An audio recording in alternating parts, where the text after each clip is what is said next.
दर्शकों नमस्कार। स्वागत है हमारे चैनल में, आप लोगों का बहुत बहुत स्वागत है।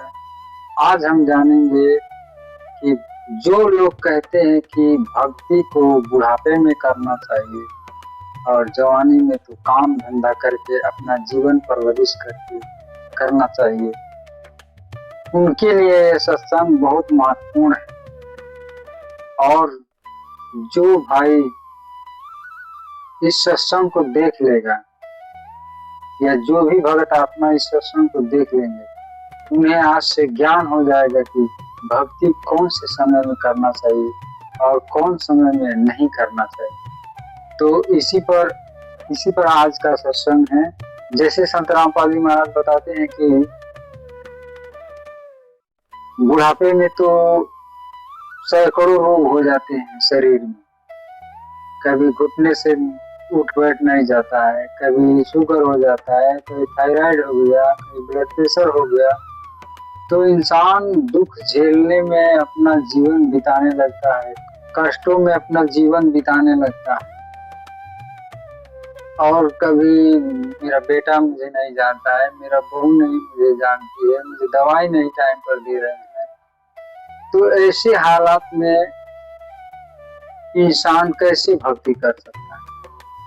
इसीलिए जगत गुरु तत्वदर्शी संत रामपाल जी महाराज बताते हैं कि भक्ति तो शास्त्र अनुकूल 3 साल की उम्र से ही भक्ति करना प्रारंभ कर दे तो अपने जीवन काल में वो बहुत बहुत पुण्य इकट्ठा कर लेगा और परमात्मा का पूरा सहयोग उसे रहेगा। इसीलिए कहते हैं संत रामपाल जी महाराज कि काम भी करो और राम भी भजो। काम करने का मना नहीं करते हैं, कहते हैं काम भी कीजिए, अपना जीवन परवरिश कीजिए, अपनी खेती बाड़ी कीजिए, अपना बिजनेस धंधा कीजिए और परमात्मा का भी नाम लेकर भक्ति कीजिए। इसमें बुराई क्या है? तो इसी पर आज का सत्संग है और बहुत ध्यान पूर्वक सुनिए, आपको बहुत आनंद आने वाला है। और धन्यवाद। देखिए वीडियो सत्साहित। किसी ने देख ले, किसी का ज्ञान कंप्लीट नहीं, सब शंका के अंदर है, सबको संशय बना हुआ है, सबको ये चिंताएं सता रही है। कहते संसा शोक सराय में, इस मनुष्य रूपी सरा में ये तुम्हारे अंदर भर रखी काल ने। और सुतक दिन राती, सुतक एक टेंशन खत्म हो दूसरी तैयार, वाह कितना तो सेट हो इतने तीसरी तैयार। कहते सूतक सी हो रहे तुम्हारे इस दिमाग में, जैसे बच्चे पैदा होया करें, मच्छर से पैदा हो। कहते सूतक तुम्हारे साथ ला रखे और जीवित जग में जूती पड़े। अब हम क्या सोच रहे हैं बुढ़ापे में सुख होगा? इन बुढ़िया ने पूछ लो किसा सुख से इनके जीने। जो भक्ति नहीं करते, भक्ति करेंगे उनके तो हाथ पर रखेंगे बच्चे, क्योंकि एक तो भक्ति की शक्ति और फिर बच्चों के अंदर विनम्रता।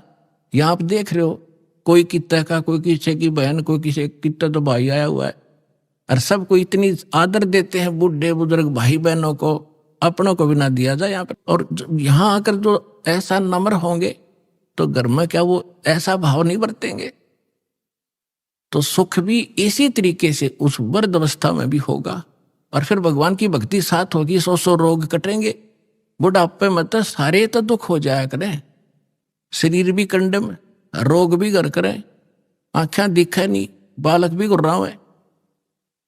तो इस प्रकार परमात्मा कहते हैं बूढ़ा होवे पड़े खाट में, बूढ़ा होवे पड़े खाट में, सुने बचन खारे, कुत्ते तावण का भी सुख को ना, ये छाती फूकण हारे। जो बिना ज्ञान की बहु न्यो उलाने दिया करे बूढ़ा बुढ़िया ने। पुराने समय में बूढ़ा बुढ़िया की खाट गेट पर डाली जाया करती और बहू कह कर जाया करती तो देखिए कुत्ता ना बढ़ जा घर में। अब बुढ़ापे में जब दिक्कत फिर रोड़ा के वो कुत्ता बिल्ली सब बदमाश हो कि तन की तय बढ़ जा, वो कूद मस्ता रहेगा अंदर जाकर ने। तो दूध दाद या लस्सी लस्सी खिंडा दी, गिरा दी उसने, तो बहू आवेगी, अंदर जाते देखेगी उसकी 100 पे सुई जावेगी, तब उसको लाना देती है परमात्मा कहते वृद्ध हुए फिर पड़े खाट में, सुने वचन खारे, और कुत्ते ताउन का भी तुम्हारा सुख को ना, तुम छाती फूकण हारे। वह बहू फिर ये चमोले सुनाओगी, तुम शब्द श्लोक सुनाओगी, और कुत्ते भी ना हटा सकती, तुमने छाती फूक दी मारी। तो परमात्मा कहते हैं फिर आपके बच्चे भी, पुत्र वधू भी भगवान से डरने वाले होंगे, कटु वचन नहीं बोल सकते। क्योंकि ऐसा है व्यक्ति को, यदि कोई तगड़ा व्यक्ति कटु वचन बोलता है वो बोलेगा नहीं, क्योंकि विरोध करने का उसमें सामर्थ्य नहीं, वो रोया करे, उसमें वो गरीब होकर रोता है, और परमात्मा उसकी घड़ी सुनता है। तो इसलिए कोई ऐसे अपनी पुत्र वधू को या सास अपनी वधू को, क्योंकि नई नई बेटी आती है वो बहुत संकुचित और शर्मा कर रहती है, डर कर रहती है, उससे बहू वो सास भी कोई गलत व्यवहार करती है तो उसकी आत्मा दुख पाती है। तो हमने आपस में ये कर्म बढ़ाने नहीं घटाने हैं। तो इस ज्ञान से ये भी आपके अंदर एक पैमाना बना रहेगा कि नहीं, दुख नहीं देना चाहिए, स्वयं दुख हो लेना चाहिए, दूसरे को दुखी हम नहीं कर सकते। अब क्या बताते हैं कि संसा शोक सराय में सूतक दिन राती, और जीवित जग में जूते पड़े फिर जम तोड़े छाती। अब यहां तो सारे उम्र दुख में काटेगा, बुढ़ापे में बूढ़ा, स्वयं दुखी, फिर ऐसे व्यवहार से भी तंग, और अगले जन्म में कहते हैं फिर बिना भक्ति किए हुए प्राणी को यम के दूत घसीट के ले जाते हैं, उसकी टट्टी और पेशाब निकल जाता है, उसको आकर इसी भयंकर शकल दिखाई देती है, अंत समय में उसकी गर्दन दबा दी जाती है, सूक्ष्म रूप से जबान बंद कर दी जाती है, वो बोल भी नहीं सकता। और जो भक्ति करते हैं परमात्मा की, ऐसे जाएंगे जैसे ऐसा स्वप्न होगा, जैसे सत्संग में चलते हैं वहां भगत दिखाई देंगे, अरे कहाँ जा रहे हो, क्या हो, बरवाला चलते हैं, चलो भाई चलो चलो, ऐसे छोड़ कर भाग लेगा शरीर को, जैसे रजाई छोड़ कर भाग लिया करें गुरु जी को देखने के लिए। और फिर सतलोक में फिर ऊपर जाएंगे त्रिकुटी पे, सारे निकलते दिखाओगे यहाँ से गणेश के कमल में, फिर सावित्री ब्रह्मा वाले लोक में कमल से होते हुए, फिर नाभि ब्रह्मा विष्णु जी और लक्ष्मी जी के लोक से होते हुए सबका अकाउंट क्लियर करवा के, फिर वो जैसे कोई जाते हैं ना कहीं पर नए स्थान पर, तो पीछे पीछे सारे उसका अनुसरण ही करते रहते, यहाँ ये कर ले, पता कर, ऐसा यहाँ कर, अच्छा यहाँ से कर दे, यहाँ जूते जमा करा दे, यहाँ जोत का सामान जमा करा दे। तो इस तरह वहां ऐसे कराते हुए त्रिकुटी में पहुंच जाओगे, वहां परमात्मा मिलेगा अपने इस दास के रूप में, कबीर साहब। और वहां फिर धर्मराज के दरबार में आपको क्लियर कराया जाएगा सतनाम के प्रथम मंत्र का, वहां अकाउंट क्लियर होगा। और फिर परमात्मा उस घर में द्वार में जा करके पार करके वहां का अकाउंट करवा के फिर सतलोक ले जाएंगे। आप सतलोक बैठे पाओगे, और घर वाले यहाँ सोच रहे हैं मर गया, मरा नहीं, वो तो सतलोक पहुंच गया। हरना कुछ में मैं करे, यहाँ की इस भौतिकवाद की कितनी इसके अंदर कमजोरी है, जिसके ऊपर आमांडी पाके बैठे थे। कहते हिरण्यकशिपु ने पूरी पृथ्वी पर शासन बना लिया था अपना, और नो कहता मैं ही हूं, मैं भगवान हूं। हल्दी की गांठ प्राप्त करके 5-4 वर ले लिए ब्रह्मा जी से, सुबह मरूं ना शाम मरूं, दिन में मरूं ना रात मरूं, पशु से मरूं ना पक्षी से मरूं, मनुष्य से मरूं ना फलाने से मरूं। और फिर बस इससे अपने आप को मान बैठा, आई एम गॉड, मैं हूं सब कुछ। तो परमात्मा कहते हैं सूक्ष्म ज्ञान में, हिरण्यकशिपु मैं करे पूरी पृथ्वी का राज, ऐसे नरसिंह ले गया जो तीतर को बाज। कहते यह ब्रह्मटी होगी इन लोगों की। हिरण्यकशिपु छाती तड़वाई, ब्राह्मण बाणा और कर्म कसाई, बगैर ज्ञान के भक्ति भी करता था, ऐसी सिद्धियां भी प्राप्त कर ली थी जिसको उससे भ्रम हो गया कि मैं सब कुछ बन गया। तो परमात्मा कहते बिना ज्ञान के हिरणा कुछ छाती तोड़वाई, और ब्राह्मण बाणा और कर्म कसाई। ऊं तो भगत दिखाई दे, ब्राह्मण माने भगत भी होता है, ऊं तो भगत और भक्ति करे, और कर्म कसाई आले तो कहते ऐसे लोगों की छाती टूटिया करती है, भगवान ने उसका पेट पाड़ के गिर दिया। हरना कुछ छाती तड़वाई और ब्राह्मण बाणा और काम कसाई। कबीर लूट सको तो लूटियो, राम नाम की लूटी, पीछे फिर पछताओगे, प्राण जहांगे छूट। अब ये बात आप पहले भी पढ़े पढ़ाया सुना भी करते, लेकिन आज सुनोगे ना आपकी छाती में लगेंगी सारी, क्योंकि अधिकारी के बिना ये अमल में आ ही नहीं सकती। और परमात्मा की दया इस दास पर है। आपको दास बार बार समझाता है, दास एक जीव है, लेकिन समर्थ के संग में उस परमात्मा ने दास को अपना मान लिया। और दास एक चलता फिरता पावर हाउस है, पावर का, जो इस पूरे संसार में तो पर्याप्त है, इतनी पावर है दास को दे रखी। पूरे विश्व को इंक्लूडिंग ब्रह्मा विष्णु महेश तक को इस दास के पास तो मालिक ने, क्योंकि ये ऊपर से आ रही है पावर। अब जहां कोई पावर हाउस है बरवाला में, वो पावर हाउस एक खोखा है और उसका कनेक्शन थर्मल प्लांट से है, जहां बिजली दिन रात बनती ही रहती है, वहां एंड होता ही नहीं। और इसकी अपनी अक्षमता है, ये बरवाला के लिए पर्याप्त है। और लेकिन वो लाइट आ रही है वहां से, अगर यहाँ इसको जरूरत ज्यादा बढ़ेगी तो इसकी अक्षमता भी बढ़ जाएगी। लेकिन लाइट आ रही है पीछे से ही, तो उस परम पिता से, कबीर भगवान से, सतलोक से दास के पास वो पावर आ रही है और आगे कनेक्शन दास आपको उसी पावर से दे रहा है। अब क्या बताते हैं, कबीर जिव्या तो वाहे भली, जो रटे हरि नाम, नहीं तो काट के फेंक दियो, यो मुख में भलो ना चाम। परमात्मा के नाम के जाप की कितनी महिमा बता रहे परमात्मा। वैसे तो जीव्या बहुत काम आवे, खाना खान में भी काम आवे, और भी कड़वा मीठा चाखण के भी काम आती है।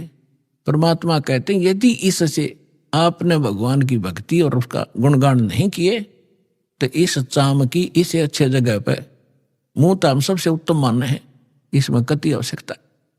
ये जीव ना तो फिर ईसा जुल्म करेगी। कहते हैं एतय पराई आत्मा जीव बांध तलवार, या जीव तलवार का काम करेगी। कोई गरीब, एक कमजोर व्यक्ति को एक तगड़ा व्यक्ति, बलवान व्यक्ति कोई अपने मुख से ऐसे वचन कह देता है, अब उसके साथ ना प्रतिशोध कर सकता, ना उसको कुछ जवाब दे सकता, बैठ कर रोता है। उसकी आत्मा को जख्मी कर दिया उस नीच व्यक्ति ने इस जीभ वाली तलवार से, वचन से। तो परमात्मा कहते हैं यदि इस जीव का सदुपयोग नहीं किया, भक्ति नहीं की, तो इसने काट के फेंक दे। अच्छा, कितनी महिमा बताइए। फिर क्या बताते हैं कि नर से तू पशुआ की जय, गद्दा बैल बनाई, ये 56 भोग कहाँ मन भोरे, की तकुर्डी चरने जाई। अब क्या बताते हैं परमात्मा के फिर पीछे तू पशुआ की जय, डीजे बैल बनाए, 4 पहर जंगल में डोले तो ना पेट भराए, सर पर सींग दिए मन बोरे, धूम तो मच्छर उड़ावे, कंधे जुआ जोते कुआ, फिर कोंदों का बस खावे, फिर पीछे तू खर की जगह कुर्डी चरने जावे, टूटी कमर पजावे, चढ़े तेरा कागा मां से गिलावे। पुणात्माओं, अभी आपने परमात्मा की वाणी सुनी थी कि ऊंचा दिखे धौलरा मकान और मंडी चित्ती पोल, एक भगवान के भजन बनायु काल मार रहा रोल। अब मनुष्य जीवन दिया है, जैसे विद्यार्थी हो तो माता पिता उसको पूरी सुविधा देंगे, वो निकम्मा वहां पढ़ता है ना पढ़ता है वो उसके आगे बाद में रिजल्ट आएगा जब वो पास फेल होगा। तो इसी प्रकार आप विद्यार्थी हो, मनुष्य जीवन मिला है, भगवान वाले स्कूल के लिए आपको ड्रेस भी न्यारी मिली है। तो इसमें आप यदि सत भक्ति नहीं करते हो तो फिर आपके साथ के बीतेगी। कहते हैं फिर पीछे तू पशुआ की जय, दीजे बैल बना। ओए होए। तो अब हम समय पर भोजन खाते हैं, आप देखते हो यहाँ सतलोक आश्रम, वैसे तो आम जगह उपलब्ध है आजकल। कहीं बाहर जा रहे हो भाई, चाय पी लेते हैं, रोक गाड़ी, चाय पी ली, प्यास लग गया जो पानी पी लिया, भूख लगी रोटी खा ली, दिल करा मिठाई, कभी फल फ्रूट, खूब ठाटते खा रहे हो, खाओ, क्योंकि आप विद्यार्थी हो, माता पिता ने आपको ये सुविधा दे रखी है, इतना जेब खर्च आपको दे के भेज रखे। यदि आप वो शिक्षा नहीं ग्रहण करोगे, यानी भक्ति नहीं करोगे, तो फिर क्या बनोगे? मजदूर बनोगे। आपके बच्चे वहां रेत में लेट रहे होंगे, आप कस्सी से मिट्टी खोद रहे होंगे, तन पर कपड़ा नहीं, समय पर टोक नहीं होगा, जो विद्यार्थी पढ़ते नहीं। तो इसी प्रकार जो इस पढ़ाई को नहीं पढ़ेंगे, क्योंकि पूरा विश्व के वो मानव शरीरधारी प्राणी विद्यार्थी है, तो उससे क्या होगा? फिर पीछे तू पशुआ की जय दीजय बैल बना, और 4 पहर जंगल में डोले तरा तो नहीं उधर बरे। अब तो जब इच्छा हो खाओ पियो, ठीक है खा लो, लेकिन वो जो काम था वो भूल गए कति। और फिर कहते हैं सर पर सींग दिए मन बोरे, और दुम तो मच्छर उड़ा। अब तो हम मच्छरदानी लगा लेते हैं, ऑल आउट वगैरह ये लगा लेते हैं, और फिर के लगावांगे? बैल बने पाछे, एक पूछड़ हो गया आपके पीछे, उसने चाहे पंखा बना लियो, चाहे उसने कूलर की जगह प्रयोग कर लेना। और क्योंकि जितने भी कर्म संस्कार कमजोर होंगे, तो ऐसे कर्महीन प्राणी के वहां भी अंग भंग हो जाते हैं, वह पूछड़ भी कट जाती है कई बार बैल की, वह इतनी रहती है, उन्हें न्यू न्यू कराया करे, वो ना कुछ काम का। और फिर आगे बताते हैं सिर पर सींग दिए मन बोरे, ये तेरी तोब होंगी सींग, इन्हें कुछ भी प्रयोग कर लेना इनको। और फिर क्या बताते हैं? कंद जुआ जोते कुआ। पुराने समय में वाणी बोली गई थी, तब रहट के द्वारा जल निकाला जाता था कुएं से, सिंचाई उसमें बैल जोते जाते थे, और फसल होती नहीं थी, जौ होते थे, जौ वो बगैर वर्षा के भी हो जाते हैं, थोड़ी ही वर्षा से, और उनका भूस इतना खराब होया करे, पशु जल्दी खाता नहीं, कति भूखा मरता खाता उसको, और खाते समय उसके मुंह के अंदर ऐसे कांटे से चुभते हैं उस भूस के, ऐसा होता जौओं का भूस, कौंद बोलते हैं उनको, और खाते हुए आंखों पानी पड़े और भूखा मरते न खानी पड़े। तो परमात्मा कहते याद रुकती, तुम भूल गया और ना पता होते, हम बता रहे हैं, याद रखना कि कंद जुआ, और फिर जोता कुआ, और खाओगा क्या? वो भूस जो खान का भी कोई ना, वो मरते न, वो भी खाना पड़े। अपने आत्माओं, इस जीव का सदुपयोग अब करना होगा, दुरुपयोग तो करना ही नहीं। और सदुपयोग ना करने से क्या हानि होगी? दास का जन्म एक किसान परिवार में हुआ, जाट किसान के घर, और हमारे घर एक बैल था, हम छोटे छोटे जब देखा करते थे, और हाली सुबह सुबह बैलों को ले जा रहा था वक्त से, किसी ने कोई कील थी इतनी लंबी लोहे की चोबा, उसके ऊपर की कैप कट गई थी, वह रिजेक्ट करके गली में फेंक दी, वह बैल के खुर में, पिछले खुरों के बीच में घुस गई। अब बैल स्पीड चलते चलते 2-4 कदम जल्दी जल्दी रख गया, वो अंदर ठुक गई, वो लंग करने लगा पैर से बैल। तो हाली ने सोचा ये वैसे कोई ठोकर ठाकर लगी और वो जाएगा ठीक वहां तक। तो पहले ऐसे ही जो कोई दिक्कत हो जाती, पैर बैल का लंग करता, तो अन्य बड़े सियाणे नु क्या करते, बैल को रोकना नहीं चाहिए, कोई नस पे नस चढ़ गया तो ऐसे काम लेने से ही ठीक होती है, और ऐसी नस चढ़ी होती तो हो भी जाया करती थी। इस कारण से हाली ने सारा दिन उसको टेकने नहीं दिया, उसको काम ही लेता रहा, और शाम ने जब आया, शाम तक पैर सूज गया, उस पर स्वेलिंग आ गई, आते बैल बैठ गया और लंबा पैर पसार दिया पिछला, मुंह लावे नहीं कहे कि ना खावे, आंखों से पानी पड़े। तो देखा कि इसका तो सोई ज्यादा होगी, सुबह उठा नहीं। तो ऐसे पहले वैद्य होया करते डॉक्टर पुराने गांवों में, किसी ने बताया देख जाकर कि इसके घुटने पर सोई बा आ गया, बा अब सोई चढ़ गई ऊपर घुटने ताई, वह कील लाग रही खुरों में, ट्रीटमेंट हो रहा घुटने का, उसका पट्टी बांधे गरम गरम। अब वो बता नहीं सकता बोल के मुझे कहाँ पीड़ा है। और जब अफलातून पाक रहा था, जो सोचा था मेरी ऐसे ठाठ रहेंगे, परमात्मा कहते तू जाने मेरी ऐसे न बहेगी, ये तो हरदम लेखा भरना रे।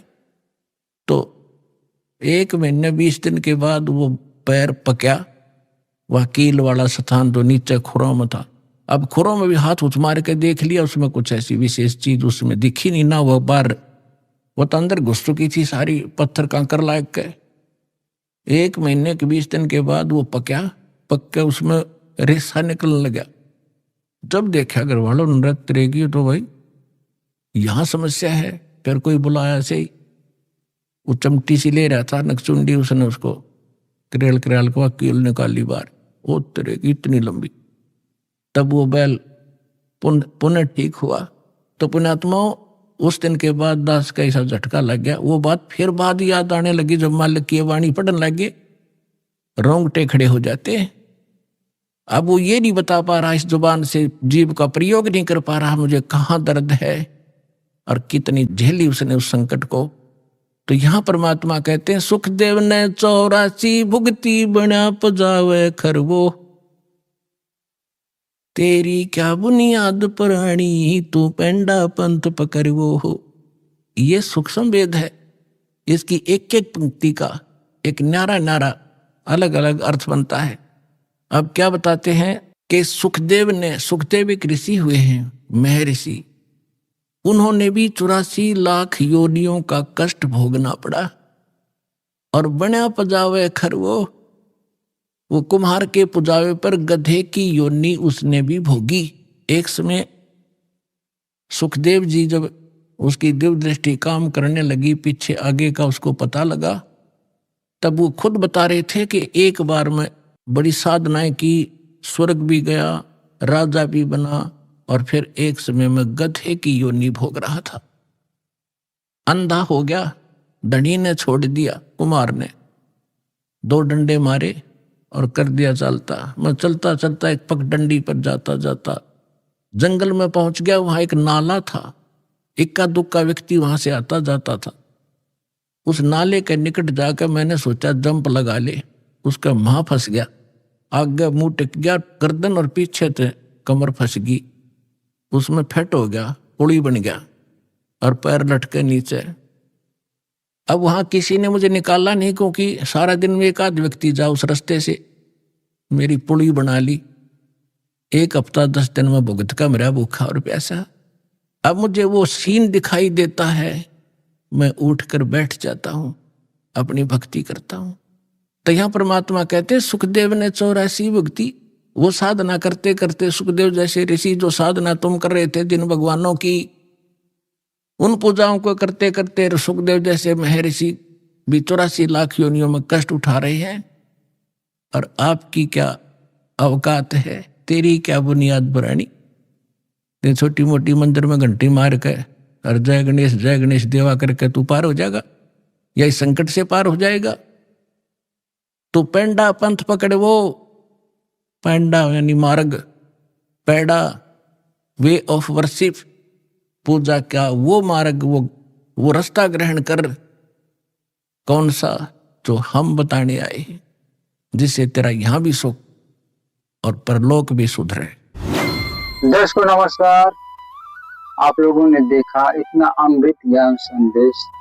इसके बाद परमात्मा बताएंगे कि 600 वर्ष पहले कबीर साहब जब धरती पर आए थे, काशी में आए थे, तो उनके साथ कितने बुरी तरीके से ये सभी धर्म के ठेकेदारों और धर्म गुरुओं ने परमात्मा को झूठा बोलकर, झूठी चिट्ठी उनके नाम पर पूरे काशी में फैलाकर और 18 लाख लोगों को निमंत्रण पर बुला लिया। उस समय परमात्मा अपनी शक्ति समर्थ दिखा गए, 18 लाख लोगों को भोजन और दोहर और मोहर देकर अपनी शक्ति का प्रमाण दे गए हैं कि परमात्मा ने सतलोक से सारी चीजें 9 लाख बैलों पर घुमाकर सबको खिलाया था। तभी से परमात्मा का ये प्रमाण है कि वो मालिक थे, हमारे पिता थे। आइए इसी पर देखते हैं कि अगला भाग सच साहिब। तो पुण्यात्माओं प्रसंग चला था कि हम परमात्मा से डर कर रहें और उस परमात्मा पर विश्वास करें, और उसने हमें ये सिखाना चाहते हैं कि तुम भगवान पर विश्वासी बनो। अभी आपने परमात्मा के भोग के समय परमात्मा की वाणी सुनी थी, मोकू का ढूंढे रे बंदे मैं तो तेरे पास में। सब कुछ नकारा करके क्या बताया है, कहे कबीर सुनो भी साधो मैं तो हूं विश्वास में। यदि आपको यह विश्वास हो गया Kabir is God, Kabir is supreme God, तो राहत भगवान देगा। और जय आपके मन में शंका संशय रहेगी तो मालिक सहारा दे नहीं पाओगा, आप केवल वर्क डन ही प्राप्त करोगे। तो उसके लिए दास का प्रयत्न रहता है कि आपके हृदय में सब शंका हटा के और परमात्मा को परमात्मा जचा दूं, और तभी आप आगे बढ़ोगे। जब आपको विश्वास हो गया कबीर इज गॉड, इसलिए रह कर ये सत्संग सुनाए जाते हैं, प्रमाण दिखाए जाते हैं, ताकि आपकी शंका जटकति मूल से नष्ट हो जाए, और फिर कबीर साहब रह जाएगा। आज तो हम उसको कवि समझकर रिजेक्ट करे बैठे थे, लाल को कौड़ी समझ रहे थे और कौड़ियों की गठड़ी बांध रखी थी। 36 प्रकार के देवता पूजा करते उनको लाल समझ गए, हम डलेट हो रहे थे। परमात्मा कहते हैं चारों युग में मेरे संत पुकारे, और कोक कहा हम हेल रे, हीरे माणक मोती बरसे ये जग सुगता ढेल रे। हम चारों युगों में ये ज्ञान बताया कर चले गए, हमारा किसी ने नहीं सुना। ये पर भी लेन जात है दुनिया, हमारा ज्ञान किन्हें ना सुनिया। ये केदारनाथ पर जाकर मर गए हजारों की संख्या में, और हमारा ज्ञान किन्हें नहीं सुनिया। कितना आसान तरीका, कैसी यहाँ परमात्मा ने अपने बच्चों के लिए सुविधा दे रखी है। ये आपका पिता है, ये आपके पिता का घर है। अपने पिता के घर पर यह सुख प्राप्त हो सकते, इस पृथ्वी पर आपको मिलेंगे नहीं। तो प्रसंग चल रहा है, परमात्मा ये सिद्ध करना चाहते थे। परमेश्वर कबीर साहब जी एक झोपड़ी रहा करते थे, कपड़ा बुना करते थे, और कपड़े की बुनाई की जो मेहनताना आता था उसी से अपना परिवार पोषण करके दिखाते थे। परमात्मा का अपना कोई निजी परिवार नहीं था, उसका तो सारी सृष्टि परिवार है। उनका पत्नी नहीं थी, 2 बच्चे आपको बताया था, सत्संग में बहुत बार बताता है दास। लड़का एक लड़की, किसी की फड़क निकालने के लिए वह जीवित करे थे, और वो बच्चे फिर अपने बेटा बेटी रूप में रखे थे। 2 माता पिता थे, मुंह बोले, जन्म नहीं था उनसे मालिक का। वो निसंतान थे, कमल के फूल पर परमात्मा सतलोक से आकर विराजमान हुए थे, एक शिशु रूप धारण करके वहां से उठा ले गए थे। तो वो सब लीला करते हुए युवा हुए तो दुल्हे का काम करने लगे, धारण कहलाए। परमात्मा कहते मात पिता मेरे कुछ नाही, ना मेरे गरदासी, हर दुल्हे का पुत्र आण को आया, जगत करे मेरी ऐसी है। तो परमात्मा उस समय ये ज्ञान दिया करते थे, और साथ में ये एक रिहर्सल, एक एग्जाम्पल कोड करके चले गए कि संसार में मेरे तो निर्धन कोई नहीं हो सकता, और निर्धन होकर भी नीत साबित रखे। जैसे दास ने बताया था कि आपको यहां बुलाने का तरीका उद्देश्य है कि आपको सब क्रियाओं से परिचित कराऊं, परमात्मा के लाभ को प्राप्त लेने की विधि आपके हृदय में जचाऊं, ताकि आपकी नीत साबित हो, दान करने की नीत बने। और धर्म दान करे बिना उभर नहीं सकते आप। जैसे दास ने कहा था कि किसान ने फसल बो दी, बीज बो दिया, और खाद पानी डालिया नहीं, तो सफल नहीं हो सकता। ओनली केवल मंत्र देन मात्र थे आप सफल नहीं होगे। इसमें खाद पानी है, ये तो बीज है, मंत्र जो तीनों मंत्र है, और इसमें ये 5 यज्ञ समझो खाद पानी है। तो ये प्रॉपर डालने पड़ेंगे, जैसे दास आपको गाइडलाइन बताता है परमात्मा की बताई हुई। तब आपकी भक्ति रूपी फसल पूरी होगी। तो उसके लिए परमात्मा भी यही क्रिया कराया करते हैं। जितना मेहनताना मिलता अपने निर्वाह के योग्य रख के बाकी को भंडारा धर्म में लगा दिया करते थे। कहीं सत्संग करने लग जाते वहां भंडारा कर देते थे। अब परमात्मा साथ साथ एक तत्वदर्शी संत की भूमिका भी कराया करें। वो उनके विधान में है, उनकी लीला में है। तो ये ज्ञान सुनाया करते थे जो दास आपको बता रहा है कि तीन देव की जो करते भक्ति उनकी को दे ना हो वह मुक्ति। जो भक्ति करते नहीं वो अपना जीवन नाश कर रहे हैं, और जो शास्त्र विरुद्ध साधना कर रहे हैं ब्रह्मा विष्णु महेश तक की, वो भी अपना जीवन नाश कर रहे हैं। ब्रह्म तक की साधना करने वाले भी अपना जीवन नाश कर रहे हैं। केवल परम अक्षर ब्रह्म, उस पूर्ण परमात्मा की भक्ति से मोक्ष होता है। तो इसलिए परमात्मा कहा करते थे, जिस कारण से हमारे धर्मगुरु हिंदू और मुसलमानों के दोनों नाराज हो गए। उन्होंने हर तरह से ज्ञान से भी पराजित कर दिया दाता ने उनको। उन्होंने उनके साथ जुल्म ढाए कर उनसे मरे नहीं, हार कर वो थक गए। उन्होंने क्या स्कीम बनाई, उससे पहले सिकंदर लोधी उनका शेष हो चुका था, दिल्ली का सम्राट। उन्होंने क्या स्कीम बनाई कि एक बार सब ने इकट्ठा होकर कि इसकी बेइज्जती कर दो। वैसे तो काबू आ नहीं रहा, यहां से भाग जा काशी से, किसी तरह हमारा पीछा छूटा है, हमारी तो रोजी रोटी बंद करवा दी इसने। तो उन्होंने झूठी चिट्ठियां डाल दी सब आश्रम वालों के पास कि भाई कबीर नाम का एक व्यक्ति है, सेठ है, और वो काशी में रहता है इस कॉलोनी में, और ऐसे ऐसे 3 दिन तक भंडारा करेगा, सब आमंत्रित हैं।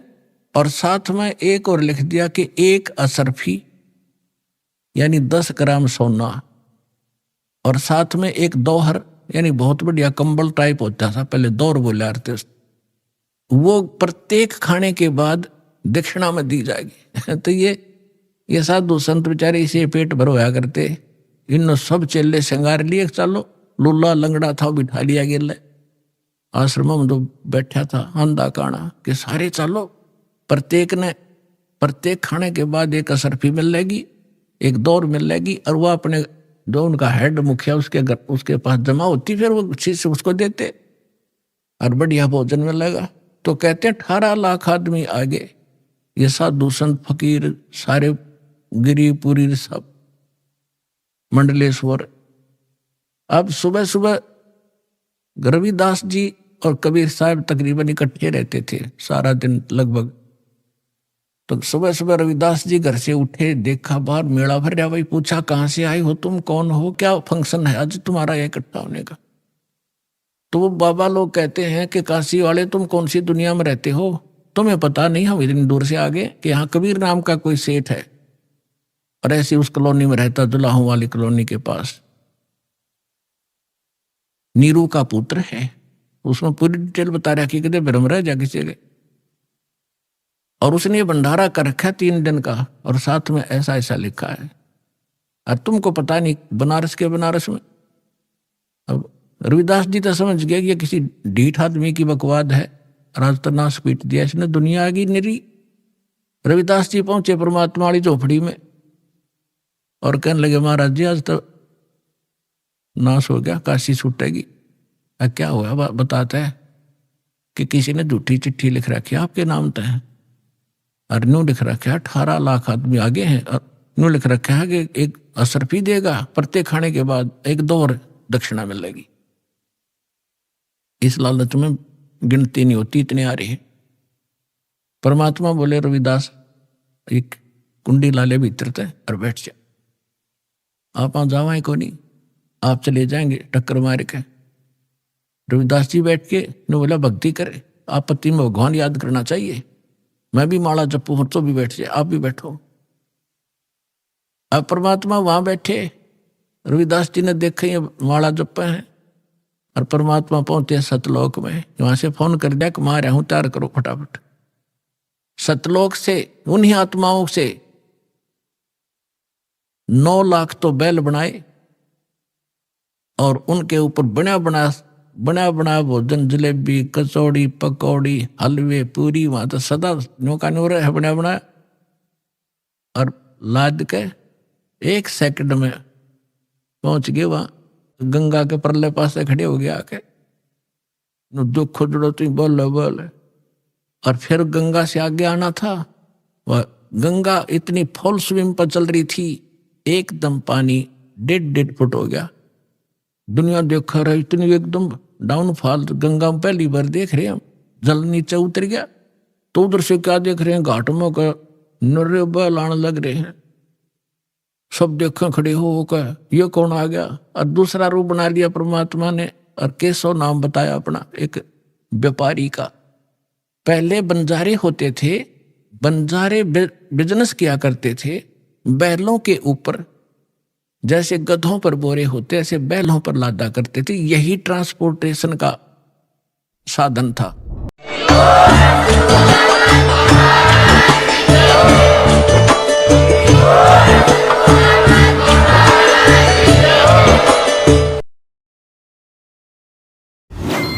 दर्शकों नमस्कार। वीडियो देखने के लिए आप लोगों का बहुत बहुत धन्यवाद।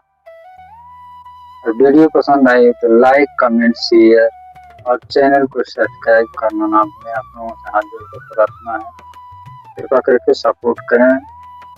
सत साहिब सतगुरुदेव की जय। बंदी छोड़ कबीर साहिब की जय। बंदी छोड़ गिरिदास जी महाराज की जय। स्वामी रामदेवानंद जी महाराज की जय हो। सत साहिब। बंदी छोड़ सतगुरु रामपाल जी परमेश्वर जी की जय हो। सत साहिब।